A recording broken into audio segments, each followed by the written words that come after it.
na parte de domingo, um Salvador de coração quebrantado. Olhando para Jerusalém, Jesus ficou com o coração quebrantado. João, o discípulo amado, escreveu em João capítulo 1 e o verso 11: Jesus veio para o que era seu e os seus não o receberam. Que tragédia! Estava no mundo e o mundo foi feito por ele e o mundo não o conheceu. Jesus fez tudo o que pôde para salvar seu povo da destruição iminente de sua amada cidade. O amor de Jesus por seu povo é infinito. Ele repetidamente apelou para que se arrependesse e aceitasse seu gracioso convite de misericórdia. Queridos, qual foi a atitude de Jesus para com o seu povo e a resposta deste povo à sua graça? Vamos ver o que está em Lucas capítulo 19. Abra sua Bíblia em Lucas capítulo 19. Vamos ver então os versos 41 a 44. Leia comigo. E quando ia chegando, vendo a cidade de Jerusalém, chorou sobre ela, dizendo: Ah, se tu conhecesses também, ao menos neste teu dia, o que à tua paz pertence, mas agora isto está encoberto aos teus olhos. Porque dias virão sobre ti, em que os teus inimigos te cercarão de trincheiras, e te sitiarão e te estreitarão de todas as bandas, e te derribarão a ti e aos teus filhos que dentro de ti estiverem, e não deixarão em ti pedra sobre pedra, pois que não conheceste o tempo da tua visitação. Vamos ler também Jesus Cristo fazendo uma profecia acerca da destruição de Jerusalém. Os discípulos ficaram assustados diante das palavras de Jesus. Vamos ler também em Mateus 23. Mateus capítulo 23, os versos 37 e 38. Jerusalém, Jerusalém, que matas os profetas e apedrejas os que te são enviados. Quantas vezes quis eu ajuntar os teus filhos, como a galinha ajunta os seus pintos debaixo das asas, e tu não quisestes. Eis que a vossa casa vai ficar-vos deserta. Queridos, palavras duras, palavras de advertência.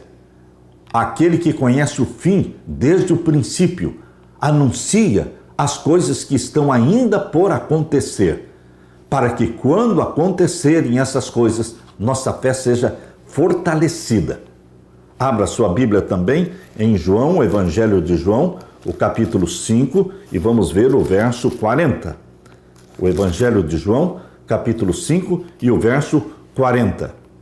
E não quereis vir a mim para terdes vida. Jesus apelou para o coração de Israel. E Jesus disse: vocês não querem vir a mim para terem vida eterna. As advertências de Jesus são com o propósito de provocar o arrependimento, a reconsagração do seu povo. Mas isto não aconteceu. O templo era o orgulho da nação de Israel. Eles não poderiam nem sonhar, nem imaginar de que aquele templo poderia ser destruído. Mas, queridos, aquilo que você acha que não pode acontecer ou que nunca vai acontecer, poderá acontecer sim. Os judeus pensavam que Deus, o Deus de Israel, nunca permitiria que o templo fosse destruído. Mas, em 586, o templo de Salomão também foi destruído. Queridos, em 586, quando Babilônia cercou Jerusalém, o templo foi destruído. E, queridos, agora, novamente, Jesus estava fazendo uma predição, uma profecia que se cumpriu no ano 70, quando Tito cercou Jerusalém, e Jerusalém foi destruída e o templo também foi destruído. Portanto, em 586 a.C., e também no ano 70 depois de Cristo. O templo foi destruído, não ficou pedra sobre pedra. É difícil entender a destruição de Jerusalém à luz do amor de Deus. Milhares, ou diríamos, mais de 1 milhão de pessoas, morreram na destruição de Jerusalém no ano 70, quando o general Tito cercou Jerusalém e destruiu-a. Jerusalém foi totalmente devastada. Homens, mulheres e crianças foram mortos. Onde estava Deus enquanto o seu povo sofria? A resposta é clara. Seu coração, o coração de Deus, estava partido. Durante séculos, Deus estendeu a mão ao povo. Devido à rebelião, perderam a proteção do Senhor. Deus nem sempre intervém para limitar os resultados das escolhas do seu povo. Deus permite que as consequências naturais da rebelião se desenvolvam. Deus não causou a matança de crianças inocentes, pessoas inocentes. A morte dos inocentes foi um ato de Satanás e não de Deus. Satanás se deleita na guerra, pois a guerra desperta os piores sentimentos humanos. Ao longo do tempo, tem sido seu propósito enganar e destruir e depois culpar Deus. Queridos, vamos ler agora Mateus capítulo 24. Mateus capítulo 24, vamos ver os versos 15 a 20. Mateus capítulo 24 e os versos 15 a 20. Aqui estão as profecias de Jesus. O capítulo 24 de Mateus é conhecido como o Apocalipse nos Evangelhos. E o verso 15 diz: quando, pois, virdes que a abominação da desolação de que falou o profeta Daniel está no lugar santo, quem lê, atenda. Jesus falou da abominação da desolação mencionada em Daniel capítulo 11 e em Daniel capítulo 12. A abominação da desolação tem dupla aplicação. Aplica-se à destruição de Jerusalém no ano 70, quando Roma imperial cercou o povo de Deus, e aplica-se também ao tempo do fim, quando novamente Roma, mas agora será Roma papal, cercará o povo de Deus agora no tempo do fim, exatamente no momento em que a abominação, desolação dos últimos dias estiver para ser imposta sobre o povo, sobre o mundo. A abominação da desolação, lá no ano 70, foi o cerco de Roma imperial cercando o povo de Deus. E a abominação da desolação, agora no tempo do fim, será Roma papal cercando o povo de Deus, impondo uma lei dominical, um decreto dominical, perseguindo o povo de Deus. Esta profecia de Jesus tem dupla aplicação. É assim que a serva de Deus menciona no livro O Grande Conflito, na página 25 e 26. Se você quiser, você pode ler no Grande Conflito, página 25. Aqui, Deus escreveu através da sua serva. A profecia que Jesus proferiu era dupla em seu sentido. Ao mesmo tempo em que prefigurava a destruição de Jerusalém, representava igualmente os terrores do último grande dia. Mas a abominação da desolação sempre tem a ver com Roma. Primeiramente, no ano 70, com Roma imperial. E agora, no tempo do fim, com Roma papal. Roma, sempre Roma. E aqui na página 26 do Grande Conflito diz assim: o Salvador advertiu os seus seguidores: quando, pois, virdes que a abominação da desolação de que falou o profeta Daniel está no lugar santo, quem lê, atenda. Então os que estiverem na Judéia fujam para os montes.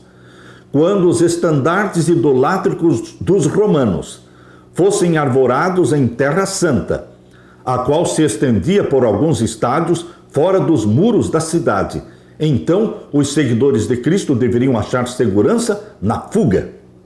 Portanto, o sinal para fugir era o cerco de Jerusalém. Quando Jerusalém fosse cercada e os estandartes idolátricos romanos fossem fincados em terra santa, o povo de Deus dentro de Jerusalém sabia que era momento de fugir. Mas como fugir se Jerusalém estava cercada? Quando Jesus fez esta profecia, ele estava dizendo que Deus proveria um meio para a fuga, um jeito para escapar da morte, da destruição de Jerusalém. Portanto, meus queridos, no ano 66, 67, Jerusalém foi cercada. Foi o primeiro cerco. Porém, queridos, no ano 68, Nero suicidou. Nero, que era um monstro, um agente de Satanás, ele suicidou no ano 68. Então, Vespasiano, pai de Tito, ele era o candidato para ser o próximo imperador de Roma. Mas os exércitos de Roma estavam cercando Jerusalém. Então, Vespasiano mandou um aviso para o exército que estava cercando Jerusalém, que eles deveriam voltar para Roma, que ele precisaria do exército para se tornar o próximo imperador de Roma. Então, quando a notícia chegou até o exército romano, lá na Palestina, eles retiraram o cerco. Foi por esta razão que o primeiro cerco de Jerusalém foi removido, retirado. E o exército romano começou a voltar para Roma. Mas, queridos, logo que Vespasiano se tornou o imperador de Roma, ele mandou outro aviso para o exército: não precisam vir mais. Agora eu já sou o imperador de Roma. O exército pode voltar para Jerusalém e cercar a cidade novamente. E agora, não através de Céstio, mas agora através de Tito. Tito, o filho de Vespasiano, o filho do imperador. Agora ele comandou o exército romano, que retornou e fez o segundo cerco de Jerusalém, quando realmente a cidade foi destruída no ano 70. Não ficou pedra sobre pedra. E mais de 1 milhão de pessoas, judeus, que estavam dentro de Jerusalém, mais de 1 milhão foram mortos. Queridos, isto aconteceu no cerco de Jerusalém. Esta foi a abominação da desolação que se cumpriu com Roma imperial.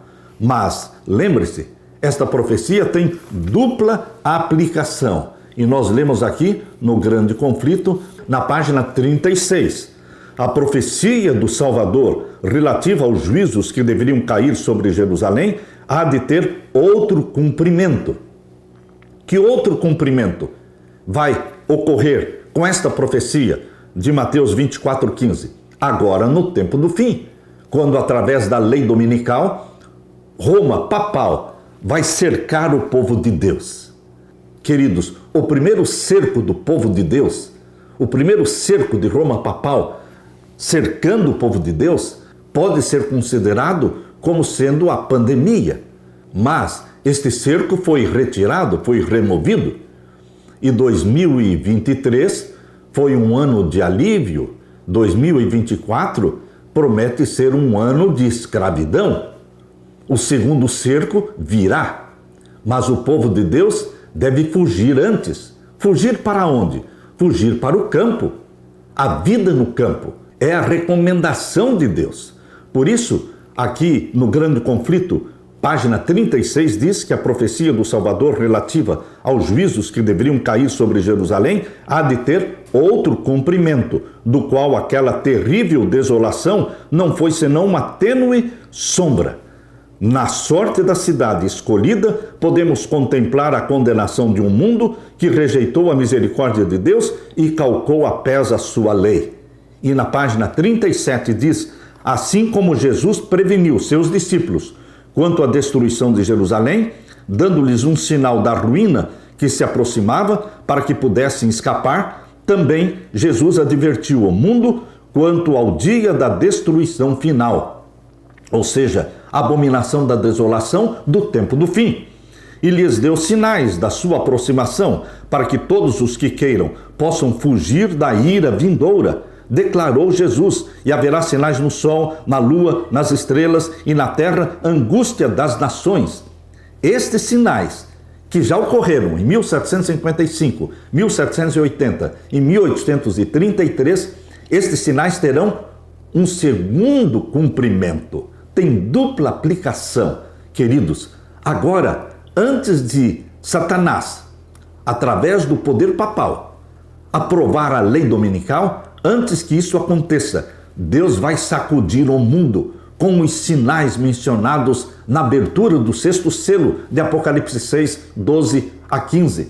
Haverá um grande terremoto e haverá o escurecimento do sol e a lua em sangue, e as estrelas do céu cairão, ilhas e montes serão movidos dos seus lugares, e o céu vai se recolher como um pergaminho, e o mundo todo será sacudido e advertido, e o mundo todo saberá que chegou a hora do juízo dos vivos, chegou a hora do selamento do povo de Deus. Meu querido irmão, nós estamos vivendo exatamente neste momento em que os sinais que vão anunciar a chegada da lei dominical, a chegada do juízo dos vivos, o selamento do povo de Deus e o selamento dos ímpios também. Nós estamos vivendo exatamente às portas deste grande acontecimento. Em breve isto vai acontecer. A maioria dos cristãos que vivia em Jerusalém no ano 70 era de origem judaica. Deus desejava preservar estas pessoas. Por isso, Jesus deu a instrução de que quando os exércitos romanos se aproximassem, eles deveriam fugir da cidade. Mas os cristãos que estavam dentro de Jerusalém atenderam a advertência de Jesus. E nenhum cristão foi morto na destruição de Jerusalém no ano 70. Mais de 1 milhão de judeus morreram dentro da cidade, mas nenhum cristão morreu, porque todos eles atenderam a advertência de Jesus. A história vai se repetir, meu querido irmão, minha querida irmã. Agora, o cerco papal contra o povo de Deus vai acontecer. Nós precisamos atender às palavras de advertência de Jesus e fugir antes, escapar para o campo. No campo, Deus proverá para você um abrigo, o alimento, o maná, a água, tudo o que você precisa. Deus vai prover para você. Que Deus te abençoe, meu querido irmão. Que o Espírito Santo impressione você com estas profecias de Jesus para os nossos dias. Aleluia!